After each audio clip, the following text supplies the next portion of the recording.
Liquor policy કેસમાં દિલ્હીના મુખ્યમંત્રી અરવિંદ કેજરીવાલની ધરપકડ કરવામાં આવી છે ત્યારે ઈડીના આ એક્શન પર ગુજરાત ફર્સ્ટે કરી ભાવનગરની જનતા સાથે ચર્ચા। કેજરીવાલની ધરપકડ પર ભાવનગરની જનતાની પ્રતિક્રિયા સાંભળીએ। જે પ્રમાણે દિલ્હીના મુખ્યમંત્રી કેજરીવાલ ઉપર ઈડીનો સકંજો છે તે જોવા મળ્યો, ત્યારબાદ તેમની ધરપકડ છે તે પણ થઈ છે। આપણી સાથે ભાવનગરના લોકો છે, એમનું શું માનવું છે, શું માની રહ્યા છે, જે પ્રમાણે કેજરીવાલની ધરપકડ થઈ છે એમનું શું કહેવું છે। આપણી સાથે ભાવનગરના લોકો જોડાયા છે। શું કહેશો, જે પ્રમાણે કેજરીવાલની ધરપકડ થઈ, કે પ્રકારે જોવો છો આને? કેજરીવાલની જે ધરપકડ થઈ છે એ શરાબ ગોટાલા આની પહેલા એમની જ પાર્ટીના 12 શખ્સો જે આજની ઘડીએ જેલમાં છે અને કોર્ટમાં એવિડન્સ હોવાના કારણે જામીન પણ મળતા નથી અને શરાબ ગોટાલામાં કેજરીવાલ 100% સંડોવાયેલા છે।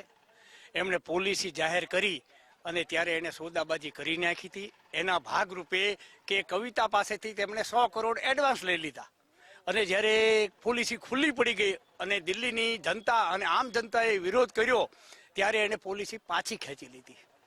હવે જ્યારે ઈડી તપાસ કરે છે, ઈડી સામે એવિડન્સ છે, ત્યારે 10 વાર એમને નોટિસ ફાળવવામાં આવેલી હોવા છતાં તે હાજર થતા નહોતા, નાટકબાજી કરતા હતા, ખોટા પ્રપંચ કરતા હતા। આખરે દેશની સુપ્રીમ કોર્ટે, દેશની ડિસ્ટ્રિક્ટ કોર્ટે અને દેશની દિલ્હીની હાઈકોર્ટે પણ એમને કીધું કે તમારે ઈડીને સહયોગ અને સહકાર આપવો જોઈએ અને તમારે કાયદાનું પાલન કરવું જોઈએ। આપ મુખ્યમંત્રી છો।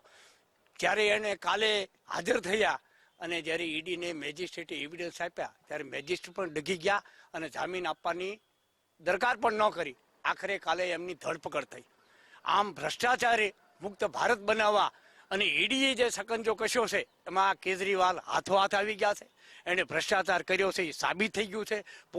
પોલિસી પાછી ખેંચી લીધી એ પણ સાબિત થઈ ગયું છે અને જનતામાં આજે કેજરીવાલ જે પ્રમાણે અન્ના હજારેના ખંભા ઉપર બેસી અને દેશની જનતાને ગુમરાહ કરી અને ખોટા વચનો, પ્રપંચો, ભ્રષ્ટાચાર મુક્ત ભારત બનાવવાની નેમ સાથે નીકળેલા આજે કેજરીવાલ ખુલ્લા પડી ગયા છે। કેજરીવાલ છે તે ખુલ્લા પડ્યા છે, ભાવનગરના લોકોનું કહેવું છે। તમે શું કહેશો, જે પ્રમાણે કેજરીવાલ છે તેની ધરપકડ થઈ છે, શું કહેવું?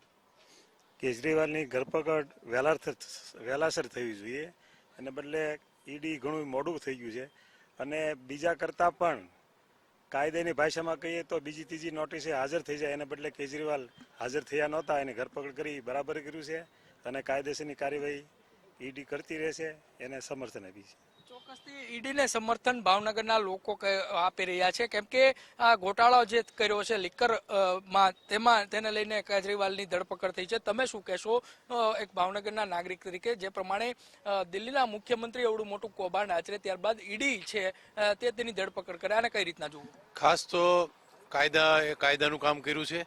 ખરેખર તો એને એક જ નોટિસે, જો સાચો માણસ હોય તો એક જ નોટિસે એને હાજર થઈને એનો જવાબ આપી દેવો જોઈએ અને ખાસ કરીને મુખ્યમંત્રી તરીકે એને પહેલા અત્યારે રાજીનામું જોયું। આવડો મોટો ભ્રષ્ટાચાર એની સામે આવ્યો છે, કોઈ આમાં કાંઈ રાજકીય કેવી રીતે રાગદ્વેષ રાખીને આ કરેલું નથી, કાયદેસર એને ખોટું કર્યું છે અને ઈડીએ તપાસમાં ખુલ્યું છે, એટલે એની માટે આ જે કાંઈ થાય છે થઈ રહ્યું છે અને આને સજા થવી જ જોઈએ। ભાવનગરના લોકોને ઓલ ઇન્ડિયાના લોકો માને છે નાટકબાજી છે। લોકોનું કહેવું છે કે કેજરીવાલ ઉપર સકંજો જે છે તે નાખવામાં આવ્યો છે તે બરોબર છે, કેમ કે છેલ્લા ઘણા સમયથી ઈડી પણ સમન્સો ઉપર સમન્સ પાઠવતું હતું, ત્યારબાદ હવે કેજરીવાલની ધરપકડ થઈ છે ને તેના જ કારણે ભાવનગરની જનતા પણ અહીંયા ખુશ જોવા મળી રહી છે। કેમેરા પર્સન તુષાર કામળિયાની સાથે કુણાલ બારડ, ગુજરાત ફર્સ્ટ, ભાવનગર।